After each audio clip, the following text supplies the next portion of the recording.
So, this is that photo of formula.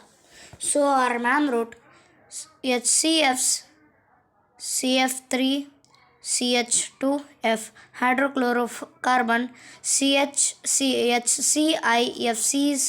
are hydrochlorofluorocarbon. So, in that formula, we should not have the chloro. Chloro means chlorine. This is chlorine is the main gas which harms the ozone layer.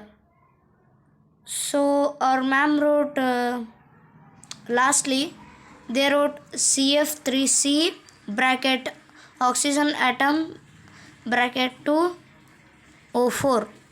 So I think this is the formula, and ma'am told also this is the formula.